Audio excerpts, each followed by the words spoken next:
GEOGADKA. Webinaria. I'm very focusing on the hydrodynamics. This talk is going to be a bit more comprehensive, but before I start, I would like the participants and those that are watching on the streaming and potentially those that will watch a replay to close your eyes for 15 seconds and think about the musics, the type of music that make you move, feel that vibe. And yeah, I will also close my eyes and try to remember that type of music, the vibes that it has. And if you feel like you can also a bit move yourself, I think you're sitting as I'm doing. And now you can open your eyes and we can start. So the title of this presentation, I try to make it attractive, and dancing within the river is I think a nice way to make it attractive. And we have this problem of plastics, as Agatha said. And why did I chose the dancing name, verb? Because while I was doing my experiments for my PhD and I was watching some videos that you will also see later, I had this picture in mind of just particles dancing. So I think we can go to the next one. Yes. But there is this problem of plastics as well in the title. And this is the global plastic production from in the last 70 years. And this is basically the growth. That's pretty much exponential one. This graph ends in 2019. The actual picture looks a bit better, but what I want to tell you to take home from this is that this is the potential amount of plastics that could enter the environment. The real picture is much better, but this is how much we are producing, and this is the maximum that we could, that could enter the environment. Okay. And this is very, very worrisome, I think, because these million of tons are orders of magnitudes higher than actually what has entered up to now in the environment because of humans. This is how these are data from 2022 situation looks like. So it's not above 400 millions of tons. It's a bit below, which is good. You see here a lot of arrows going down, some arrows going down, some values that are stable, for example, North America, Latin America, and let's say rest of Asia. And if we look at Europe, we see that there was a trend in the past 5 years for decreasing the amount of plastic and produced. And so if we look at more detailed data, we see that the production of plastics comes from basically in Europe 3 different big groups. We have fossil-based plastics. That's still the most of the plastic produced in Europe. Then we have post-consumer, which is basically recycled plastics. And we see a trend for increase in that plastic production. And then we have bio-based plastics. And there is also a slight increase, but it's much more moderate. And the total amount of plastic produced in Europe is around, let's say, 60 million of tons, which is still a big chunk of the whole. If you remember, it was around 460 is a lot. Europe is among those countries that have the living conditions also to use most of these plastics and to potentially to recycle them. So now here are 2 maps. The first one, the dark one, it's the one about the plastics input into the ocean. And the white one with colorful dots is about the sediment input into the ocean. And those 2 maps refer to the input into the ocean of plastics or sediments by rivers. And if you look carefully at them, you see that, for example, if we look at the one highlighted in yellow, you can see that where these very big black dots are, for example, at the mouth of the Amazon River here, or like these other two, in those area, we also have very high, like this very high amount of plastics entering the ocean. And you see that these areas marked in red on the mapped on the map frame in pink, those are, let's say, the major input of plastics. And the pattern is basically that I wanted to show you here is that rivers are major transporters of plastics to the sea. And therefore, there is some parallelism between studying natural sediments being transported to the river and plastic materials being transported through the same routes, so through the river as well. And there has been a lot of research in the past trying to use similar ways of studying plastics as the one that were developed much more time ago for natural sediments. Now, the river. The river is practically the path through which the plastic enter this huge amount of salted water that we have on the earth. And if we look at the river in a very natural environment, it has a source, and it flows through like a valley that's at the beginning very steep, and then it's more mild and more like much larger. And then it has a mouth that's opening to the sea. And the river in all its path is actually mobilizing a lot of material. It is sediments, and it is also natural material like woods, or can also mobilize like nutrients for plants or for animals. So it's actually a conveyor of a lot of both like useful and much needed, both for the environment, like the living environment, and actually the boundary environment, right? And when we look at the other picture, this early anthropized river system, it has also a lot of functions since the beginning of civilization, I would say, for human activities around it.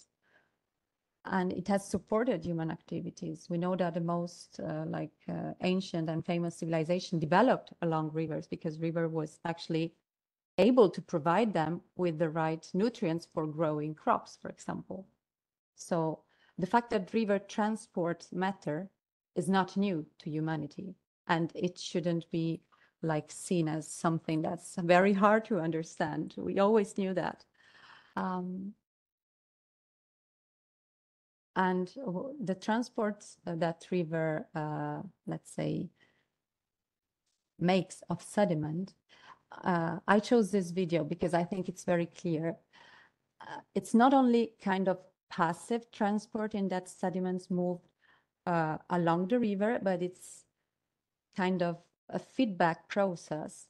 As you see here, we started with a very linear path and pattern, and within a very short time, we have that the water has mobilized sediments and has actually carved its path through this very flat and boring environment. And now it's creating much more interesting pattern in which we have some bends, some, let's say, larger channels, some smaller, like secondary channels. So it's a continuous interaction between rivers and sediments. And when we talk about sediments, we look at the definition, for example, in Oxford Dictionary, and you will find something like this. Sediments is matter composed of particles which fall by gravitation to the bottom of a liquid. So basically, for this definition, you need the liquid and gravity, okay? And if whatever piece of material you put can sediment, so can actually fall to the bottom of the container of the liquid, then it can be defined as sediment. And when we look at the many materials that we can find in nature, some of those materials can actually be defined as sediments as well. And when we consider the plastics, those plastics that are heavy enough for falling to the bottom, they can also be treated as sediments. If they're treated as sediments, it means that actually they behave as sediments. They can be transported as sediments. So they will follow similar paths and transportation like pathways as a sediment, which is a problem. Because for sediments, the natural ones, their composition is pretty much not interacting with, let's say, biota. For plastics, they are made of long chains made of carbon. It's polymers. And carbon is essential for life.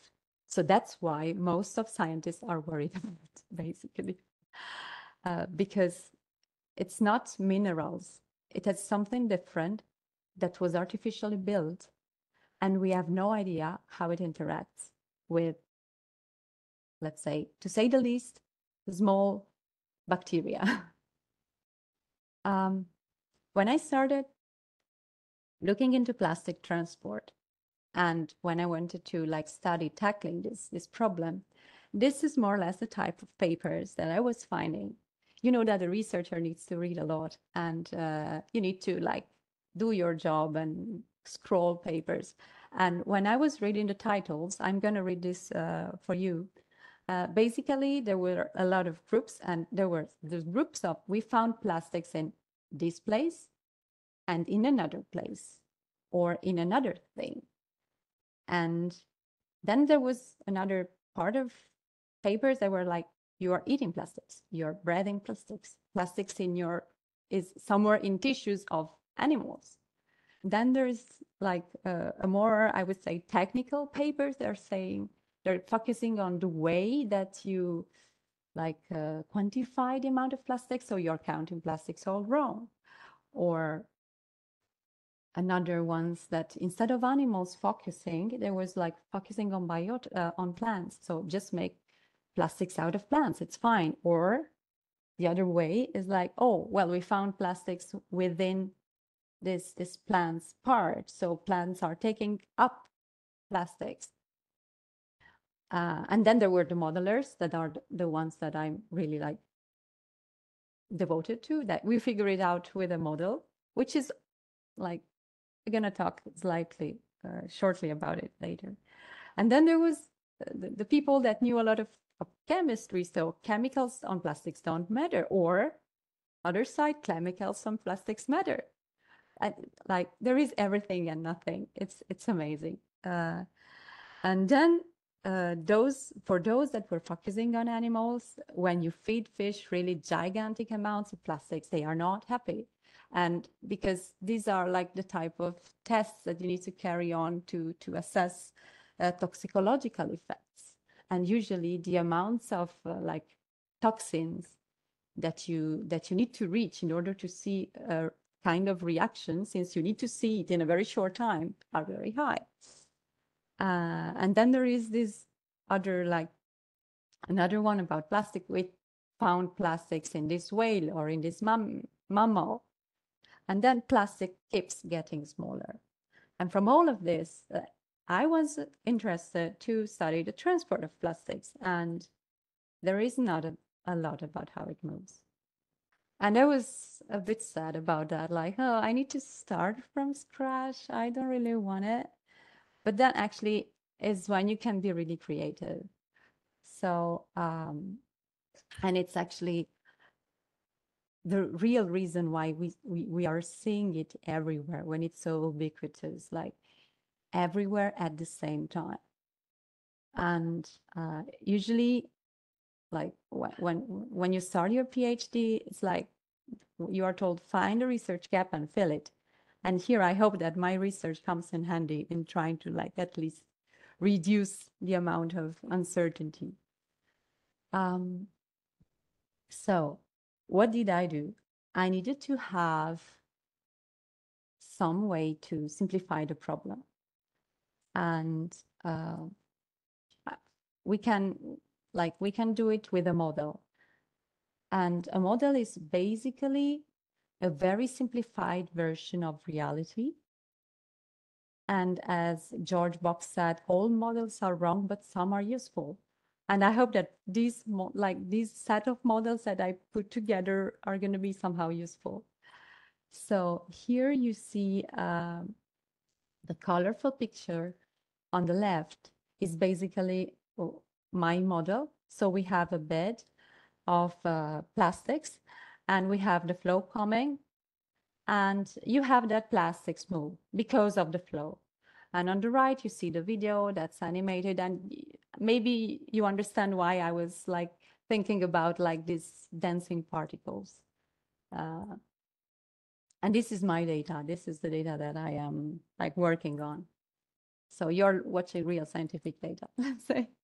And this model is very simplified in that it's basically assuming that we have a very flat bed composed only on plastics. If we look at how plastics show up in nature, this is not the case, because fortunately we don't have plastics bed of rivers. We have riverbeds made of other materials like gravel or sand. So I came up with another version, a bit more complex. There was still flat bed, but with like only few plastics on top of it.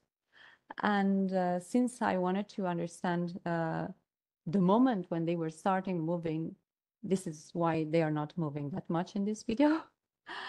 And you might have noticed, if not, I'm just going to tell you that when you change this bed layer, a lot of things change, because basically it's two different materials and water flowing. And if the material of the bed is not moving, then the material on top of it is not really able to dance as nicely as it was before. Okay.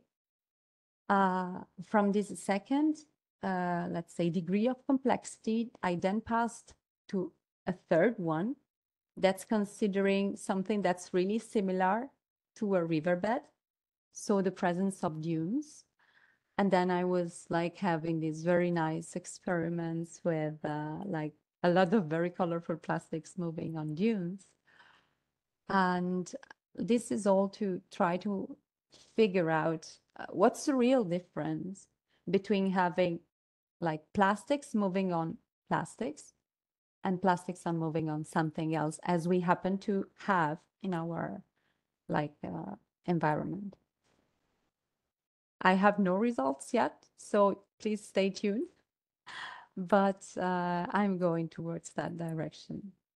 And a colleague of mine, they did, I think, a very good job.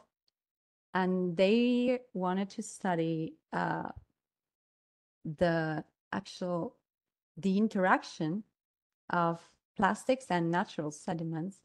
I'm not sure you can see my arrow, but there are two cylindrical particles here, and you will see that when one gets like freed from the bed layer, there is a process happening, and you see this adjustment of the upper part of the dune.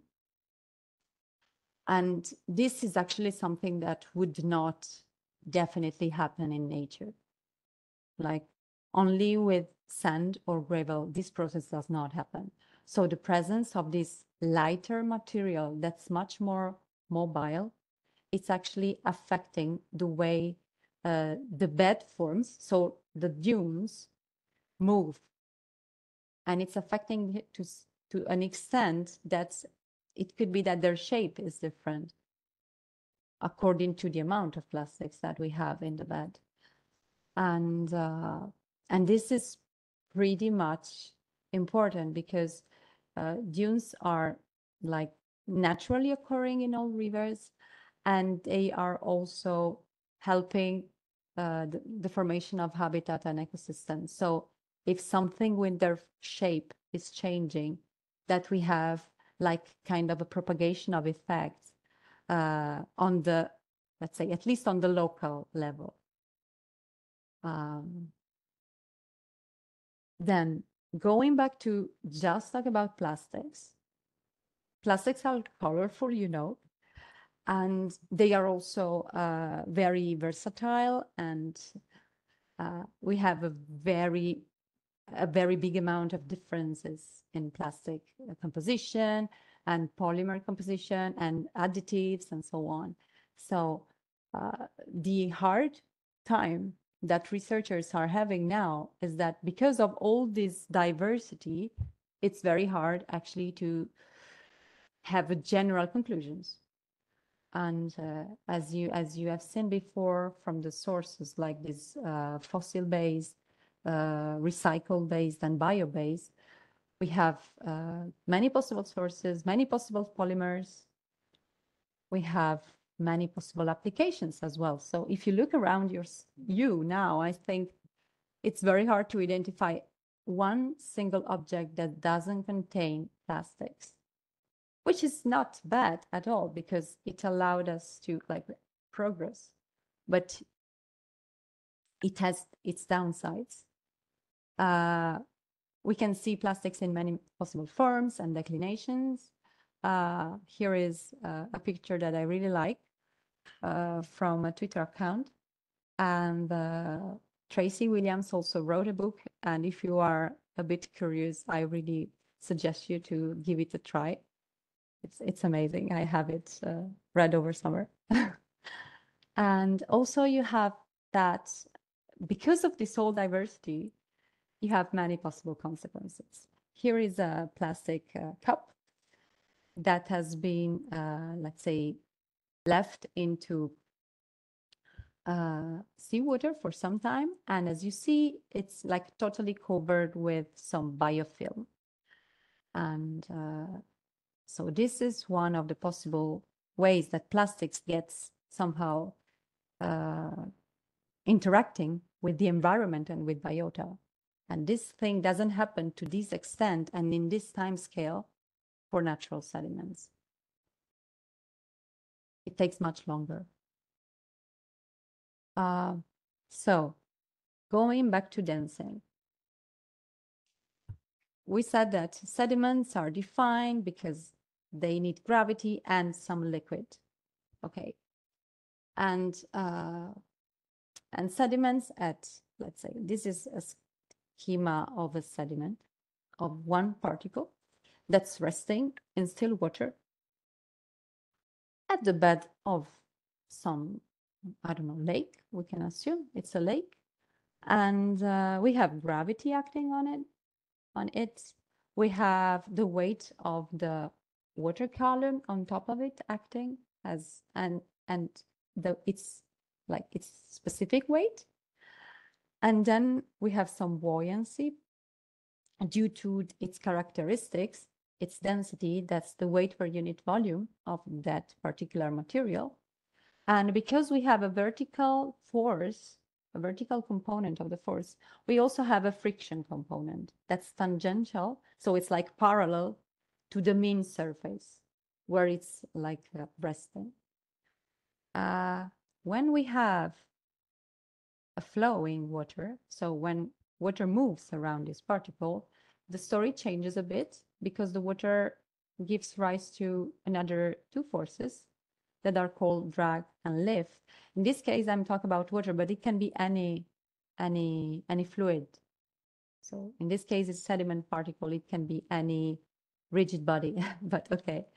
And we have drag and lift that are specifically generated by the fact that we have a velocity impacting on that particle, and they depend on other particle characteristics such as shape and orientation. I don't want to go deeper into that. If you're curious, you will see my email and you can write me. I think this is not the right moment to go deeper. But basically, this is a model for a sediment. And as we saw, some plastics can be dealt with as sediments. So this is also a model for plastics. Can be wrong, but it is useful to model it. And so we have this model, this potentially this balance of forces that if satisfied, keeps the particles in place. And if there is too much flow velocity, the particle starts to move. And we have these models from very old time, like early knowledge on sedimentary processes dates back to the 17th century, to the end of the 17th century. So we know it since quite some time. And as I said, grains which can deposit, that are sediments. And they can also be remobilized by the flow if the flow condition change. So if they deposit with very, like in still water, if you then at a certain point have some water flowing on them, it can be that some of them start to move. And this process, when they start to move, it's transferring energy from the flow to the particle and back to the flow. So it's like a continuous exchange of energy between the particle and the flow. And as I said, the higher the energy of flow, so in this case, if we're talking about velocity, the faster the velocity of the flow, the more likely particles are removed from the bed surface. And on the other side, the lower the energy of the flow, the more likely are particles to deposit. And if this happens for sediments, it happens also for dense or heavy plastics. Because if they are able to deposit, they are like sediments, they can be remobilized. And they undergo similar sedimentary processes as the one for sand or gravel or any natural material that we already study since quite some time. Now, for dancing, we need music. So going back to your vibe, vibe is like a shortening for vibrations. And we know that sound is made up of mechanical vibrations at different frequencies. And it propagates nicely in water. What do I mean by that? We are used to sound in air, okay? And we know that water is denser than air, which means that we have more particles, more water molecules in less volume. And if sound is made of mechanical vibrations, if we have more particles in less volume, we have that basically those particles interact much more. We have that those vibrations can be better transferred from particle to particles. And since vibrations have energy associated to them, each molecule has some energy associated to it, we have that energy is also transferred and travels in water. And for sediments, energy is their music, if we are thinking about this parallelism with dancing. So as I said before, like we have that the flow has a velocity and it has an energy associated to it. And this energy that like belongs to the flow is exchanged continuously between the flow and all the environment where the flow is flowing, where the water is flowing in this case. And that boundary, that environment where the water is flowing, is like exchanging this energy. And the transfer of energy between the flow and the boundary creates some dissipation. And that dissipation has like a feedback on the flow because it changes the flow, it can change the velocity, the direction. And then we go back to like this new level of energy that is eventually exchanged with the boundary. And you see here like the experiments before the last photo that I showed you before. And we see that we have a dune, and this deposit that is at like the downstream of that dune, so meaning that the water comes from the top and goes to the bottom, creates some has some interaction with these particles that deposited, with these very pink particles. And we see that those particles are like put into motion from this interaction and this exchange of energy. You might see that we have some more intense motion of more particles like moving. And then we have a period of rest. And then we have another like burst of particles moving, like of particles starting to move, and then we have a period of rest. And this is all because there is like some energy and momentum as well exchange with the particles through the flow. Then we have that this happens at the bed for those particles that are dense enough to sediment, to deposit. But we have also other type of particles like the buoyant one, the floating ones, and those that are actually not able to deposit, but they do not really float. So they are like a middle in between. And rivers do not only transfer and transport those particles that are present in the bag, they transport any type of particles that can actually enter the river. You see in this photo with the swan that we have a lot of floating debris, plastic debris. This is a photo of the Tisha River, if I remember well. And like the rivers, therefore, act as like highways, I would say, pathways for the transport of plastics from potential source, which can be simple leakage from human activity to the environment, or waste disposal or other means, to their sink. Here it's defined as receptors because in the paper that I'm citing below, they were studying not only the environmental things like the ocean or lakes, but also flora and fauna. But basically the rivers are the agent that move plastics throughout the environment from any source to their final sink. I'm not sure it's final.